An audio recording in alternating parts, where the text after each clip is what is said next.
This video is by the exclusive ace, friend, champion, scholar, multiplayer aficionado.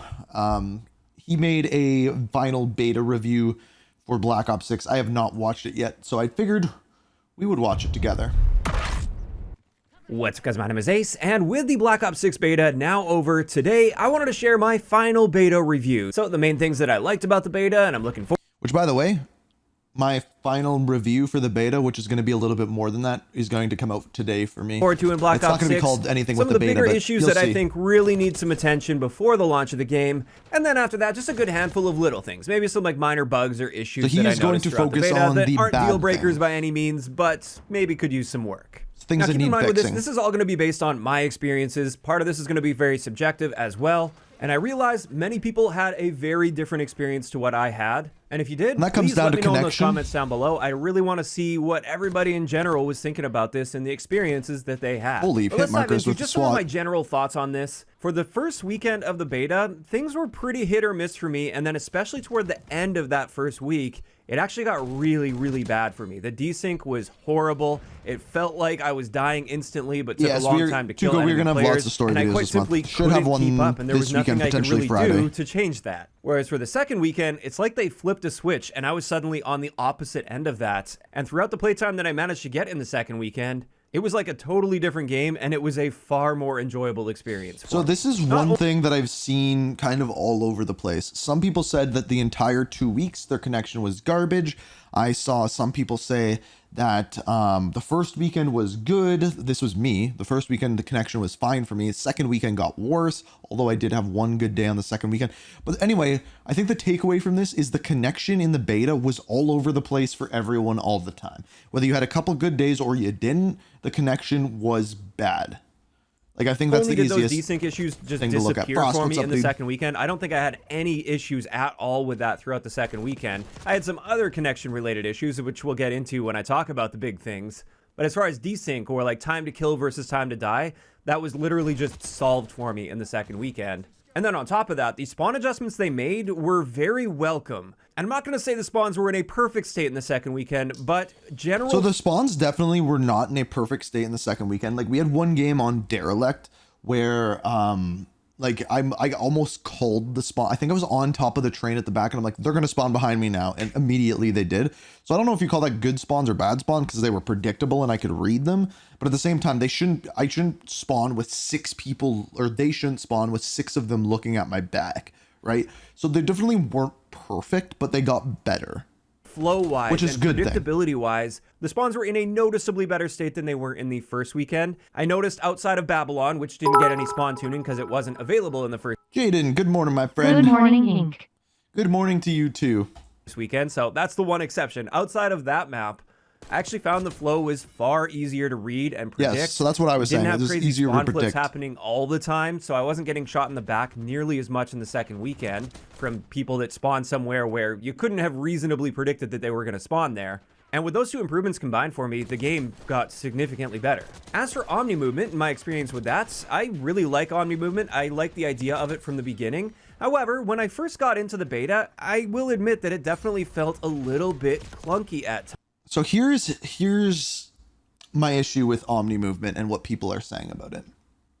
Let me explain this. Some people said right away that Omni movement felt clunky, right? People said that it doesn't feel good. It just doesn't feel right. You have to remember, you are not playing Modern Warfare 3. You are not playing Modern Warfare 2. You are playing Call of Duty Black Ops 6, and that is a different game. Now, if you want the same game every single year, you can get that, but they've done that in the past and people get sick of it. This is a new game and is going to feel different. And it doesn't mean you need to like that, but it means you need to give it a try. And when things are new, it's going to take you a little while to learn, and that is okay. That is the thing you have to remember. And I'm not saying that Omni movement is good in this or bad in this. Personally, I like it, but you have to remember this is a different game. It is not the same game. However, I think that was just due to the learning curve that's attached to it. And once I learned the timings on things a little bit better and how to chain the movement together better, by the end of the second weekend, things felt really nice and smooth with it. So Shadowstorm, today, literally on this stream, we are going to play Modern Warfare 3. I have not played Call of Duty since Black Ops 6 at all. No Warzone, no multiplayer. And I don't know how this is going to feel. And I'm actually kind of dreading going back to playing Modern I Warfare am 3 dreading and going, not but having that Omni we do it movement on available. stream, so Another thing I appreciate with the second weekend is they provided double weapon XP, and that allowed me to max out several of the guns throughout the beta and really truly mess around with different setups. I kind of wish they would have done that from the beginning of the beta, but I mean, at least they did it at some point. And now that I had enough time to play around with that, so okay, so one question that I have, and I hope that they answer this, is when they upped the earn rate on weapons, on weapon levels and XP on weapons, is that the earn rate that is going to be base? Because they did say it was slower than intended, or is that double weapon XP what we had in the second weekend? Liking the simplified attachment system and selection quite a bit. Like, I think there's a lot of great ways that you can build your guns, but it's not overcomplicated like we're seeing in Modern Warfare 3. And I'm really looking forward to seeing the advanced stats. I know that was a feature that wasn't available in the beta, but it is coming for the launch of the game. And I think that's really going to help build those class setups as well and mess around with totally different styles of class setups. Also, a quick note, in the second weekend, the Tonto 22, I just love that SMG. It felt really, really good. I mean, it was my favorite when I played at the studio a few months back. Which is interesting because I don't think it was the best at all. The Tonto felt great. I think it's balanced reasonably well. Like, it's got a lot of power potential to it, but it's also very unforgiving if you miss shots due to its really slow rate of fire. Like, literally, if you miss one by the end of the shot, second it's not weekend, good. I was actually having a blast with the game, and I can't wait to get my hands back on it, which is great to see because I was actually feeling a little bit skeptical and a bit worried by the end of the first weekend, especially with all those desync related issues that I was having. Well, that combined with the spawns as well. The spawns were way worse in the first weekend. But with all of that in mind, I still think there So really, the connection issues and spawns were his big gripes after weekend one. Are some fairly big things that I definitely feel like need some work. So let's dive into those things. And the number one thing I've got on this list here is those stutters. They need to be gone. I don't know what's causing these stutters. So the stutters, and I think in conjunction with packet burst and connection, all three of those together, like desync, packet burst, lag, connection, all of those things together, it just causes the game to run horribly. And I think that is the biggest problem. I know a lot of people are referring to it as packet burst or packet loss. I'm not entirely convinced that that's what's actually causing it because I have the packet loss indicator and that basically never moves when I'm getting these big stutters in game. But whatever it is that's causing that is... Like, I think you can just chalk it up instead of saying stutters or packet burst or lag. You can just say game performance. Very frustrating, and it's not something I've ever dealt with in Call of Duty, at least not on a regular basis like I was experiencing throughout the beta. Now, I will note, on the final day, the Monday morning when I was playing, the stutters were far less prevalent than what I was experiencing. You just literally just saw one on screen there. But they were still happening. They were still popping up from time to time. You'll probably see a bunch of them throughout the gameplays you're watching in the background. I'm like literally watching for it right now. Especially if it's happening to people that have a very optimized connection. They're playing wired like myself. I'm not playing on Wi-Fi or anything. Everything I've got is optimized very well for gaming, and yet I'm still getting these big stutters and skips, and that's a big problem. Next, on a somewhat similar note, for the big things, while I mentioned that the desync issues essentially just disappeared for me in the second weekend, I know that's not the case for many other people out there, and therefore it's likely that they still need to be tuning and tweaking things to get things in a good state. Connections, performance, everything along those lines. I'm sure they will do over time. They always do that every single year with Call of Duty. I don't know why it seems like they have to start from scratch with that every year, but I'm sure there's a good technical reason for it. In either case, I do hope that stabilizes nicely for the launch of the game. Then let's talk about spawns a little bit. Again, this is an area where I do think it improved very nicely from the first weekend to the second, but I still think there's room for tweaking. I'm sure they've been collecting a lot of data for the second weekend, especially on Babylon, and I just hope that this is still a work in progress and something they'll continue to dial in before launch and then even after launch as they collect more data. So that's the one big thing you got to remember with Babylon is they brought in these maps for weekend one. The spawns sucked. They got better into weekend two because they had more data with them. Babylon comes in. It is a tiny 6v6 map. Spawns suck on it. They're going to get better for launch. And you know what? It's a small map. They may never be perfect, but they're going to be better. That is the worst those spawns are going to ever be. So you got to remember that. The maps that we didn't have access to in the beta. Because that often happens as well. When a game launches, the beta maps will often play really well when the game first launches, but every other map kind of sucks spawn-wise. And I think it's just because they need to collect that data and make those specific spawn changes that are suited to that particular map. And on the topic of maps, this is actually a big one where I think I'm going to make a dedicated video on this as well, diving into a lot more detail. But I do want to say, after playing through both weekends, I do think this was a bit of a weaker point for Black Ops 6. Now, I'm not going to say that I absolutely hated all of the maps, and these are the worst maps we've ever played in Call of Duty. I'm looking at you, Modern Warfare 2019. But at the same time, for me at least, these maps just didn't seem to quite hit that Treyarch standard that I expect when it comes to map design. See, this is I'm just talking about the core maps. This is like the most common complaint that I see people say. And I don't disagree and I don't agree with it. And let's listen. Got access to. I don't really care about the strike maps all that much. I expect those to be essentially just random chaos. But for the core maps, I just couldn't help but think as I was playing through them and really learning them that there were just elements that seemed like they were missing from the maps. Like or what? Just little problem areas with those. But again, I don't want to dive into too much detail in this I video. hope he does it's already another likely one. to be a fairly long video. And I do think this topic deserves a video on its own. I agree. But next up, for the bigger I look forward to that. things, We'll watch that. the matchmaking and the disbanding lobbies. I know this horse is dead and we're going to continue to beat it here, but if I'm providing my honest feedback on how I think things could improve, at least for me, based on my experience, I do feel the matchmaking, especially in the first weekend, seemed very overtuned. Now, I also understand the first weekend was the closed portion of the beta. It's more likely that you're going to have the more serious players. I actually found it a little sweatier in the second. No, I played better on the second weekend. And I will say the second weekend definitely felt more loose for me, although that could have also just been me being on the good side of Desync, so maybe I was playing against good players, but I had a... All right, one really small change that needs to happen. I'm just watching the gameplay here. When you play HVT, if you are the one that gets the kill, like the down on the HVT, and someone else finishes them off, you need to get that kill. It makes sense, comprende? Built-in desync advantage over them or something. But in either case, that modern matchmaking system, it's probably not going anywhere, but I really don't like it. And if this is a feedback video, that's some feedback I've got. Also, disbanding lobbies. I still think this is the worst change that they have made to the Call of Duty franchise. Again, just like with the matchmaking system, I agree. It's probably not going anywhere anytime soon, but persistent lobbies would really go a long way and breathe a ton of life back into the game, in my opinion at least. But I'm sure there's some data somewhere that shows that players don't like the choice of being able to stay in a lobby or leave a lobby for themselves, and it's better if the game just decides that. Yeah, that is one thing that they never addressed in the skill-based matchmaking white papers. That is something they never said. They never talked about disbanding lobbies. That's going to wrap it up for the bigger issues that I would say I had with the beta. Now let's move into the next section where it's just a bunch of little things. These are going to be all over the place, just random little notes that I was making as I was these are the ones I'm actually interested in. That I feel could potentially use some work. A lot of this is going to be subjective and really maybe doesn't need to be adjusted at all, but I'm just going to bring it up anyway. And the first thing I want to talk about here are the specialties. And these are those additional perks you get when you match up 3 perks of the same color. So I want to be clear. I am working on my essentially pre-release review for Black Ops 6. And one of the things I actually put as one of the things I really liked is the way that perks work. Wildcards, specialists, combat specialists, and the perks as a whole. I actually really like them.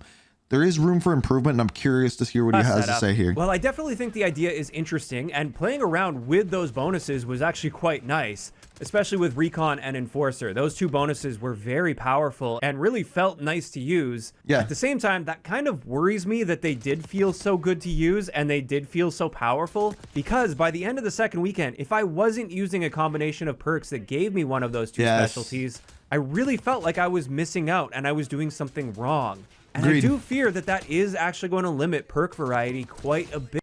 Here's how you fix this. And I said this from the very beginning. This is how you fix this.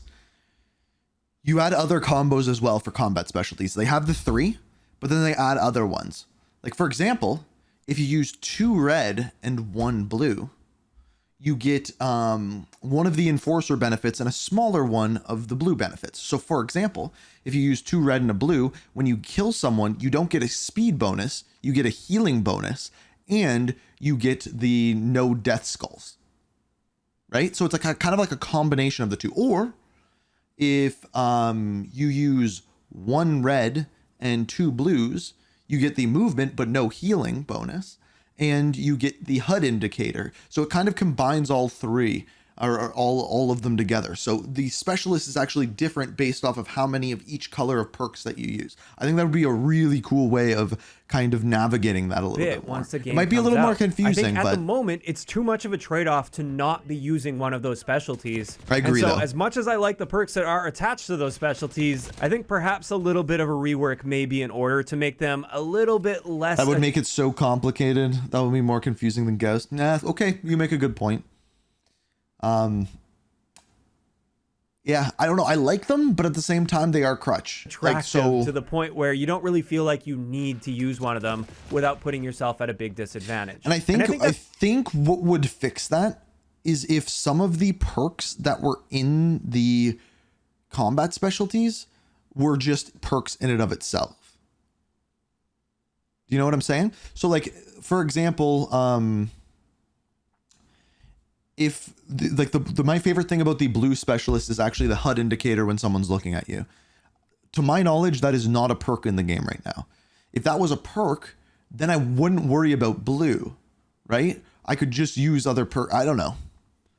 That's especially true with the wall hack that you get when you spawn in with the recon specialty. I would really like to see that one toned down. I definitely feel it awards you with a bit too much information right off spawn. And it's not like you really earned that powerful information. True. All you had to do was die and hit the respawn button. It's not like a death streak or something that's designed to level the playing field. I don't know. I didn't find that one was it's just really something where it's a perk on your class, and it's going to award you plenty of free kills off of spawn that you otherwise wouldn't have been able to get. And on the flip side of that, it's kind of frustrating where you don't do anything wrong. You're just getting kills and pushing up in the direction of the enemy spawn point. There's going to be those enemies that spawn in and get your exact location in real time through walls without you even knowing that that's taking place. And it is frustrating to die to that. Just to be clear, we were talking about it being too confusing. I think the system that is in Modern Warfare 3 right now is too confusing. Knowing like, oh yeah, he saw me through the wall. Like, I couldn't have known that. I didn't know that. And now I'm dead. So if they don't do anything else with the specialties, at the very least, I really hope they reconsider that recon wall hack and maybe make some adjustments to it to just take some of the current power away from it. Next up, I do want to talk about headshots a little bit in this section. Okay. In the game's current state, headshots with most guns are literally useless unless you're using the CHF barrel. And when I say literally, I mean in the maximum damage range, it'll take you the exact same number of shots to kill somebody to the toe as it will to the head. Yeah, so this might be something that you didn't know about the beta, is that headshots do the same amount of damage. Well, not the same. They do a little bit more damage, but it doesn't actually make a difference. So it's weapon dependent. It is weapon dependent. That's taking things a little bit too far. I'm totally cool with having that headshot multiplier being fairly low to the point where one single headshot mixed in with body shots isn't going to be enough to change things. However, one other thing. This is, I don't think he's going to say this, and I know I'm interrupting him a lot, but he's making a lot of really good points, and it's making me think about things. Wildcards. There needs to be more wildcards, and they need to be equal trade-offs. So I think using 2 primary weapons is an equal trade-off, especially in Warzone, to using an extra perk, which is an equal trade-off to using 8 attachments. Now, normally I wouldn't say that using 8 attachments is an equal trade-off, but since all of the attachments in Black Ops 6 are good, I do actually think it's an equal trade-off. I do think if you're hitting multiple headshots with body shots, at least with many of the guns, I feel that should be reducing the number of shots to kill, without having to use an additional attachment as well. Now, I don't think every single gun needs that power, and that's something that I think could be played around with individual guns. So maybe if a gun is like highly versatile and really good on its own without headshots, maybe in that case, to keep that gun in check, you make sure that headshots don't do anything for you. But for another gun that maybe feels a bit weaker overall to the body, well, in that case, maybe give that one some headshot potential without any attachments. Watch this spawn. So maybe if a gun is like highly versatile and really good on its own without headshots, maybe in that case, to keep that gun in check, you make sure that headshots don't do it. He spawns here, completely alone, behind the HVT. What is this? His team is on the complete... Sorry, I don't normally stop like a video for like just the gameplay, but what the hell is that spawn? Anything for you. But for another gun that maybe feels a bit weaker overall to the body, well, in that case, maybe give that one some headshot potential without any attachments. Yeah, so Kev is just saying here that he ran the green perks, and he did so because he wanted to get those score streaks really quickly, which is an interesting thing because technically you're not going to get any of the good kill streaks. Like, you're going to get the UAVs, the counter UAVs, things like that. Required. It basically just felt really odd that, especially when you're fighting against somebody that's on a head glitch and you have a very small target to shoot at, which is their head, and you manage to hit that target pretty effectively, you're not gaining any bonus for No, just shoot doing him in the that. chest. And I do think that awards a little bit too much power to somebody that's on a really good head glitch. Now, this one is definitely not a deal breaker. If they leave headshot damage exactly how it is, it's totally fine. Like, the game was still fun without it. It just feels a little bit odd knowing that headshots just don't do anything for you without a barrel. Next up, something I noticed quite a bit throughout the beta is there doesn't appear to be any flash or stun audio. When you get stunned or flashed, the effect just suddenly starts taking place, and that's really jarring to run into. There's actually a few times, especially in the first weekend before I started to get used to this, where I got flashed, and I have this setting where it turns my screen black instead of white, and I actually thought the game crashed. I thought my system crashed because my screen just suddenly went black. There was no audio attached to that at all. It was just my image was there. So yeah, that's an interesting one. Shadow Storm, you said, my favorite green perk was Quartermaster, so that my lethal and tactical recharged without needing an ammo crate. So what that allows you to do, so say I used, like on my classes, I normally used 4 blue perks, and then I used Dexterity. So say I replace Dexterity with Quartermaster, I could then get rid of my ammo box. I might need to pick up a weapon here and there, but I can get rid of my ammo box, and then I recharge. Richie, thank you for the prime sub, dude. Then I recharge my stims and my grenades, and then that problem is dealt with. So it's not a bad trade-off, and this is what I mean. Like, there's a lot of actual choices in ways to use perks, but like Ace was saying, you feel like you're missing out without getting that combat specialty, and I actually really agree with that. 1 second, and it was gone. Richie, the next. you legend, thank you for that prime sub. Obvious sub. one, and I'm hoping they'll be taking Scholar, care of that. gentleman, Next beautiful, up, something beautiful I dealt person. with throughout the entire duration of the beta. I was hoping it would get fixed for the second weekend, but it wasn't.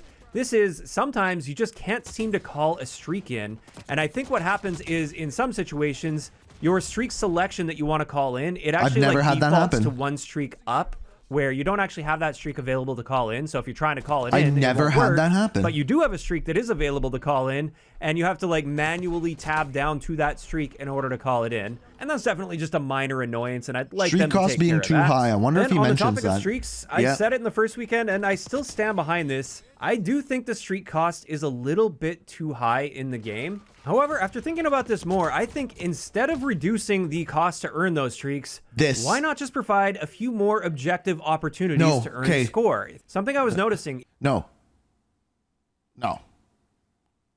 I think instead of making streaks lower, you actually make the streaks better. So you make those streaks over freaking powered. You make it feel so good to earn these streaks that you are hunting down that feeling constantly. That is what Modern Warfare 2 did well, because in Modern Warfare 2, the original Modern Warfare 2, the streaks were so good that they would earn you your next streaks, and getting them felt that good. Now, you could make them more difficult to get, but they have to be worth it. There has to be that balance. And if they're going to be the way that they are, okay, then you make them cost a little less. Or you just make them overpowered as hell and keep the score. I think that's more fun. Personally, I think that's more fun.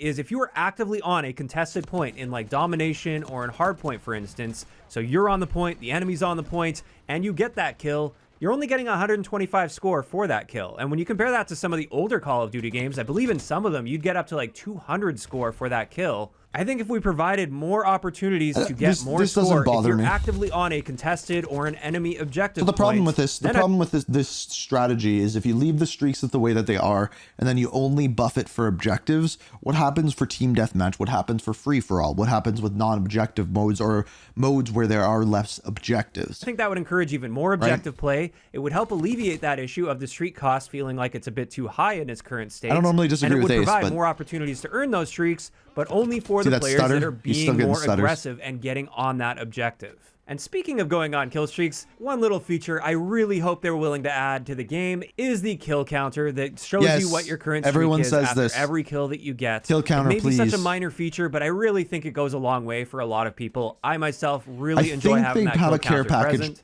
Even if you just have it as a toggleable option and have it off by default, I would really like the ability to turn on a kill counter in game. After that, we're bouncing all over the place here. One thing I noticed on Skyline is the above water visibility is terrible. If somebody goes underwater in the pool, it seems like they just disappear. It's really hard to see them under the water. So I think it's two things. I think it's partially the angle, because most of the time when you're looking at that pool on Skyline, the angle that you have is like almost straight across. So when they go in, it's hard to see them. I never actually looked straight down from above, but there is also a setting where you can turn off reflections in water and it makes them easier to see as well. And this definitely has me concerned for some of the other maps that are going to have water present as well. Like as of now, it's only Skyline in the beta, but there are going to be other maps that have a decent amount of water. And I'm hoping we'll be able to see the targets at least a little bit more clearly. That refraction, if you're above it's literally water and refraction. they're underwater. Another minor thing, but I ran into this quite a few times playing on Skyline. We have that zip line in the elevator, and something I noticed is if somebody dies at the base of that and drops a gun near that zip line, you can't get on the zip line? It seems to always prioritize picking up the gun rather than using the zip line. And I'd much prefer, if you were in a certain radius of that zip line, I think the zip line should be taking priority over picking up a weapon.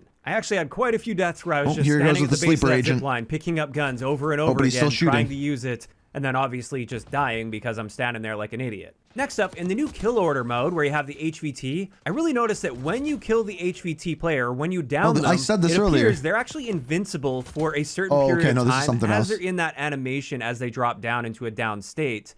And I just found that to be really frustrating, especially because they have a pistol and they can shoot back in the process. So I'm going to be honest with you. I never used Sleeper Agent the way that he's using it here, where you actually fire your weapon. But like if you actually look down here, it shows when you're revealed and hidden, and it actually seems like this would kind of work. Several times where I'm just pumping rounds directly through them, and oftentimes those were my last rounds in my magazine that would have been enough to take them out and finish them off, but those shots just disappear, and then they have a pistol to shoot back at me, and I'm out of ammo, when that shouldn't have been the case. It should have been enough to kill them. After that, something I noticed several times where I'm just pumping rounds pretty sure he just got killed. And oftentimes those were my last rounds in my magazine that would have been enough to take them out and finish them. So he is a sleeper agent right now. You can see the red name. He kills this guy off, but those shots just disappear. Actually, I don't know what one. And never mind. It was the other guy that killed him. And I'm out of ammo, when that shouldn't have been the case. It should have been enough to kill them. After that, something I noticed several times throughout the beta is certain textures just didn't seem to be the right resolution.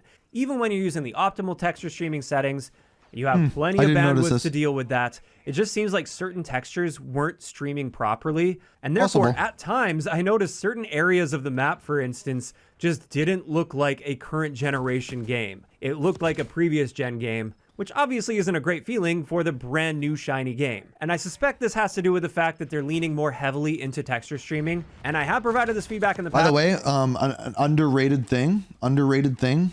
Die, what's up, dude? We're watching Ace here. The one thing I will say, I think underrated thing, I kind of like doors now that you can shoot them open. I think I might be in the minority here, but I kind of like doors.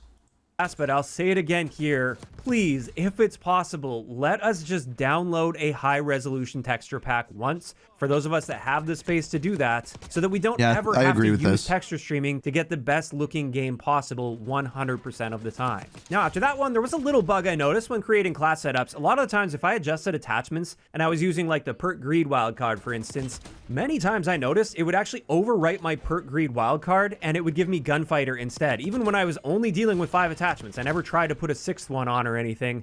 And so it would be nice to get that bug taken care of, because I actually played several matches where I didn't realize I had the gunfighter wildcard on, so I was still only using 5 attachments, and then I didn't have a perk that I thought I had on that class.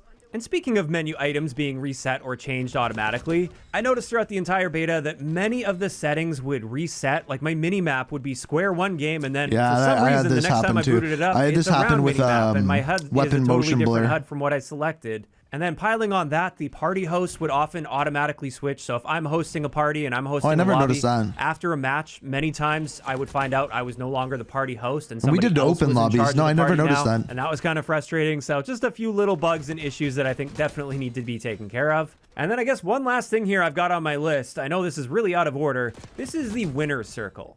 Now, personally, I don't mind a winner's circle being in the game, and at least we have the ability to like pull up the scoreboard and take a look at that while the winner's circle stuff is happening. We're not forced to watch it. But one little minor annoyance I had throughout the beta is people having the ability to spam their emotes in the winner's circle. I think you should be able to select your one emote, You do that one emote. See, and this that's doesn't it. bother me, You can't but- cancel it. You can't do multiple emotes. You can't do the same emote over and over and over again, making some weird audio going on in the background as well that you can't turn off or avoid in the moment. Just keep it simple. Let players select their one emote, and that's it. And there we go. That's going to wrap it up for the list that I was throwing together as I was playing. Someone's For just a bunch salty. of little things that I noticed that I feel could be improved or need some fixing. And with all of that combined, the good stuff, the bad stuff, and the stuff that still needs some work, I've got to say, I'm really looking forward to Black Ops 6 this year. I think this Agreed. is a Call of Duty that I'm really going to personally vibe with quite a bit. I know that's not going to be the case for everyone. For many people, like the Omni movement, for instance, is just going to straight up push them away from the game. Which is not me. Which is unfortunate, but at the same time, it's nice to see a change of pace. Some CODs are going to be a bit on the slower side, other ones are going to be on the faster, arcadey side, and this is going to be one of those CODs that's on the faster, arcadey side. And as long as they can get these spawns under control for launch and we get some better maps or better variety of maps, maybe more medium size with some better flow to them. That's probably my biggest gameplay related concern right now is just the general map flow on the launch maps combined with the launch spawns. If they can get that taken care of, as well as the skips and stutters and the desync issues for people that are having that, outside of those things, I really don't have any like serious, deeply rooted concerns with Agreed. this game. There's I nothing agree. really at the core of the gameplay design that I strongly dislike. It's actually it's big things that need to be fixed, like stability and connection and things like that. But the gameplay as a whole, I actually really like, and that is so different than other games that we have seen lately. Like when Modern Warfare 2, when we had the beta for that, I just did not like the gameplay as a whole. I did not like the design philosophy that went into that game. And I'm going to hate. Like, I look back to Modern Warfare 2, for instance, and that perk system from the beginning, the moment I saw that perk system, I hated it. Great and example. I hated it all year round, and it's just something I had to deal with. I can't really think of anything that's so deeply rooted into Black Ops 6 right now that I'm going to hate throughout the entire year based on my Hold on to experience that with the thought beta. class. Now, that's not to say that there aren't a handful of things that need some work, need some improvement, and some tweaks and tuning, but overall, I'm feeling quite good about this, and I'm really looking forward to launch. Now, of course, these are just my opinions, though, and I'd love to hear from you guys. It's a really in good those point, comments actually, down Jose. below. How He said, imagine talking about they need to fix spamming emotes instead of things that they actually need to fix. That shows you how good the beta actually was. If that's one of the things on his list, it means the rest of the stuff is pretty good.